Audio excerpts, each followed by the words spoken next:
Hi hello Shashi YouTube ಚಾನಲ್ಗೆ ಸ್ವಾಗತ. ನಾವು ಇವತ್ತು ಮಾಡ್ತಾ ಇರುವಂಥ ರೆಸಿಪಿ ಹೆಸರು ಕಾಳಿನ ದೋಸೆ.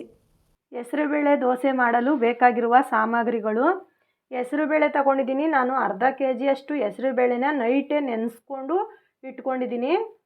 ಕೊತ್ತಂಬರಿ ಸೊಪ್ಪು ಸ್ವಲ್ಪ ತಗೊಂಡಿದ್ದೀನಿ. ಒಂದು ಈರುಳ್ಳಿ ಕಟ್ ಮಾಡಿ ಸಣ್ಣದಾಗೆ ಹಚ್ಚಿಟ್ಕೊಂಡಿದ್ದೀನಿ. ರುಚಿಗೆ ತಕ್ಕಷ್ಟು ಉಪ್ಪು, 1 ಕಪ್ಪಷ್ಟು ಎಣ್ಣೆ, 4 ರಿಂದ 5 ಹಸಿಮೆಣಸಿನ್ಕಾಯಿ ತಗೊಂಡಿದ್ದೀನಿ. 1 ಕ್ಯಾರೆಟ್ ತುರಿದಿಟ್ಕೊಂಡಿದ್ದೀನಿ. ಹೆಸರು ಬೇಳೆನ ನಾನಿವಾಗ ಮಿಕ್ಸಿ ಜಾರ್ಗೆ ಹಾಕ್ಕೊತಾ ಇದ್ದೀನಿ.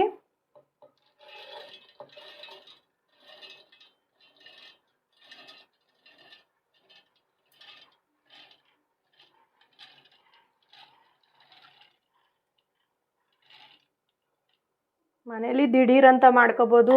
ನೈಟು ನೀವು ಹೆಸರು ಬೇಳೆ ನೆನೆಸಿಟ್ಬಿಟ್ರೆ ಸಾಕು. ನಾನು ಹಸಿಮೆಣಸಿನ್ಕಾಯಿ ಹಾಕ್ಕೊತಾ ಇದ್ದೀನಿ. ಕೊತ್ತಂಬರಿ ಸೊಪ್ಪು ಸ್ವಲ್ಪ,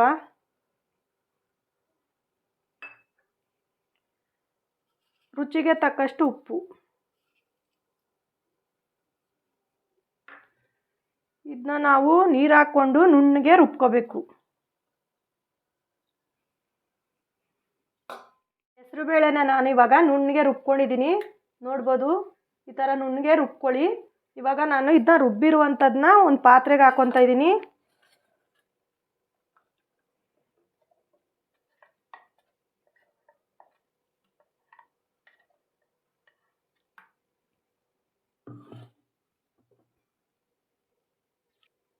ನಾನು ಇದಕ್ಕೆ ಇವಾಗ ಕ್ಯಾರೆಟ್ ಹಾಕ್ಕೊತಾ ಇದ್ದೀನಿ. ಸ್ವಲ್ಪ 1 ಕ್ಯಾರೆಟ್ ತುರಿದಿಟ್ಕೊಂಡಿದ್ದೀನಿ.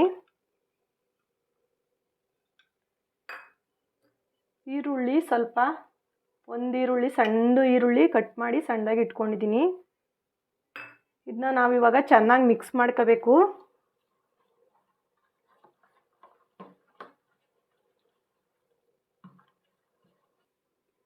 ಕ್ಯಾರೆಟು ಈರುಳ್ಳಿ ಚೆನ್ನಾಗಿ ಮಿಕ್ಸ್ ಮಾಡಿದ್ದೀನಿ. ಇವಾಗ ಸ್ವಲ್ಪ ನೀರು ಹಾಕ್ಕೊಂಡು, ತುಂಬ ತೆಳ್ಳಗೂ ಮಾಡ್ಕೋಬೇಡಿ, ಇಲ್ಲ ತೀರಾ ಗಟ್ಟಿಗೂ ಇರಬಾರ್ದು.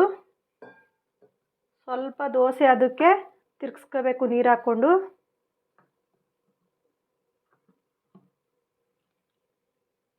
ನೋಡಿ, ಅದಕ್ಕೆ ಬಂದರೆ ದೋಸೆ ಹಾಕೋಬೋದು ನಾವು. ಇರುವಂಥ ಹೆಸರು ಬೇಳೆನ ನಾನು ಇವಾಗ ತವದ ಮೇಲೆ ಹಾಕ್ಕೊತಾ ಇದ್ದೀನಿ. ನೋಡ್ಬೋದು, ಹೀಗೆ ದೋಸೆ ಥರನೇ ನಾವು ಇದನ್ನ ರೆಡಿ ಮಾಡ್ಕೋಬೋದು. ಈಗ ನಾನು ಸ್ವಲ್ಪ ಎಣ್ಣೆ ಹಾಕ್ಕೊತಾ ಇದ್ದೀನಿ ಮೇಲೆ. ದಿಢೀರಂತ ಮಾಡ್ಕೋಬೋದು. ಜಸ್ಟ್ 1 ಸೆಕೆಂಡ್ ಮುಚ್ಚಿಕ್ತಾ ಇದ್ದೀನಿ. ಜಸ್ಟ್ 1 ಸೆಕೆಂಡ್ ನಾನು ಇವಾಗ ಮುಚ್ಚಿರುವಂಥದ್ದನ್ನ ತೆಗಿತಾ ಇದ್ದೀನಿ. ನೋಡ್ಬೋದು, ದೋಸೆ ಬೆಂದಿದೆ. ಇದನ್ನ ನಾನು ಸ್ವಲ್ಪ ಉಲ್ಟಾ ಮಾಡಿಕೊಂಡು ಬೇಯಿಸ್ಕೊತಾ ಇದ್ದೀನಿ. ದೋಸೆ ರೆಡಿಯಾಗಿದೆ.